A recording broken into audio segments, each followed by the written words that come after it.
Hola, ¿qué tal amigos y amigas que nos escuchan a través de redes sociales? Soy el Padre Javier Hernández Raigosa y hoy es 4 de febrero y vamos a escuchar la palabra del Señor y a meditarla en el corazón.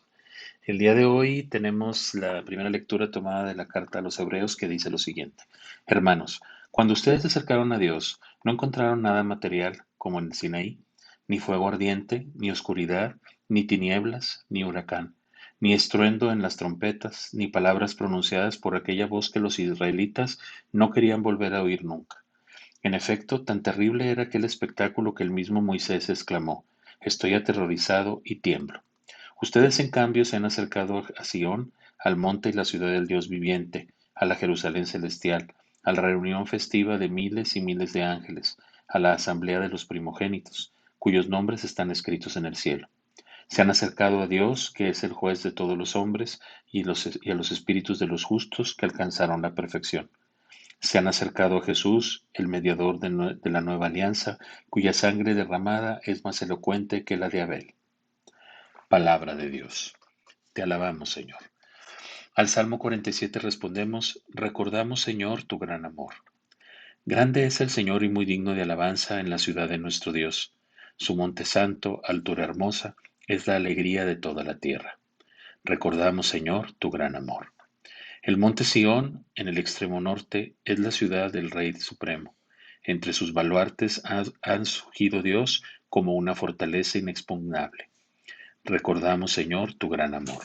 Lo que habíamos oído lo hemos visto en la ciudad de Dios de los ejércitos, en la ciudad de nuestro Dios, fundada para siempre por Dios mismo. Recordamos, Señor, tu gran amor.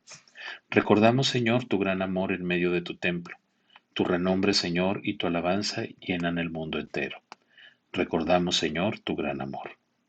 Y del Evangelio según San Marcos escuchamos. En aquel tiempo llamó Jesús a los 12, los envió de dos en dos y les dio poder sobre los espíritus inmundos. Les mandó que no llevaran nada para el camino, ni pan, ni mochila, ni dinero en el cinto, sino únicamente un bastón, sandalias y una sola túnica. Y les dijo: Cuando entren en una casa, quédense en ella hasta que se vayan de ese lugar. Si en alguna parte no los reciben y no se escuchan, al abandonar el lugar, sacúdanse el polvo de los pies como una advertencia para ellos. Los discípulos se fueron a predicar la conversión, expulsaban a los demonios, ungían con aceite a los enfermos y los curaban. Palabra del Señor. Gloria a ti, Señor Jesús. Muy bien. Pues bueno, tenemos estas lecturas pues interesantes, también muy interesantes, nos proponen varias cosas que son buenas para meditar. Por ejemplo, en la primera lectura, si se fijan, comienza diciendo el texto que nosotros, dice, cuando ustedes se acercaron a Dios, no encontraron nada material, porque hace, si se fijan, una analogía entre la antigua alianza y la nueva alianza que propuso Jesús. Y habla, pues, en referencia a la antigua alianza, que todo era, pues, físico: el templo, los altares, el lugar específico, la cuestión de la promesa, etcétera, ¿no? Y cómo con Jesús nos hemos encontrado ahora con un Dios que no depende exclusivamente de los lugares. Acuérdense que nosotros estamos llamados a vivir nuestra religión en espíritu y en verdad, es decir, que tenemos en el fondo de nuestro corazón la presencia del Dios visible, ¿verdad?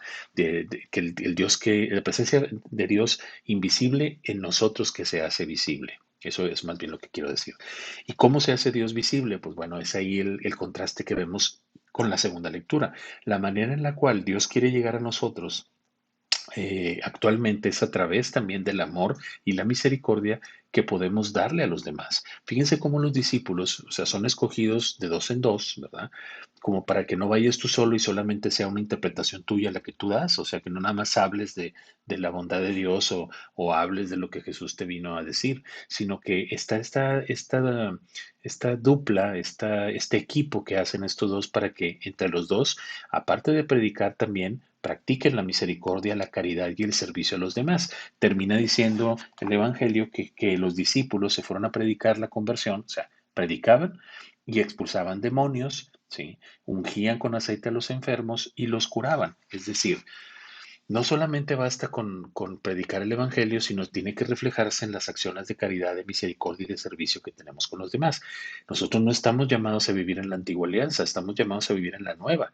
Y el vivir en la nueva nos propone un dinamismo sí, que el mismo Jesús hace. Jesús no, para él no era todo no, sino que Jesús es haz, ¿verdad? Jesús salía y hacía las cosas y demostraba que su palabra tenía una acción poderosa en las acciones y en la misericordia que podía dar a los demás. Entonces se me hace una hermosísima invitación a cada uno de nosotros que hemos recibido un llamado de parte de Dios en nuestra familia, para mí en el ministerio sacerdotal, de llevar la palabra del Señor, por supuesto, o sea, hacer testimonio de esa palabra en medio de los que he sido llamados, pero sí la vivencia de la caridad, de la misericordia y del amor es lo primero que se tiene que ver, ¿verdad? Entonces, yo creo que es una reflexión muy seria que tenemos que hacer de que nosotros hemos sido llamados, tú como padre, madre de familia, yo como sacerdote, pues sí, hablarle de Dios a la gente, ¿verdad? Pero que no solamente sea hablarle de Dios a la gente, sino que se refleje en las acciones que tenemos misericordiosas con ellos.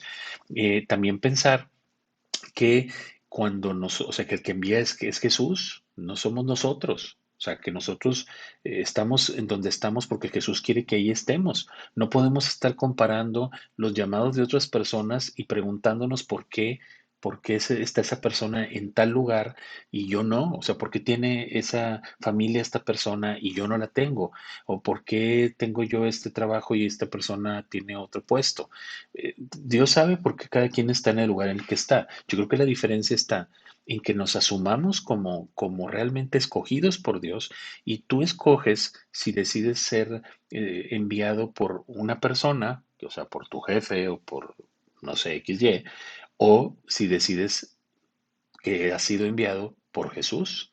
Y entonces cuando descubres eso, pues por supuesto lo único que quieres servir y amar y proclamar es a Jesucristo y no a personas que estén a tu alrededor o quieras ser mejores que ellas o quieras ser diferentes, este, o parecerte a ellas o ser diferente a otras, ¿verdad? Entonces yo creo que por ahí va esta línea. Pidámosle al Señor que nos ayude a sentirnos llamados y que ese llamado que hemos sentido se refleje en las obras de misericordia y de amor que hacemos.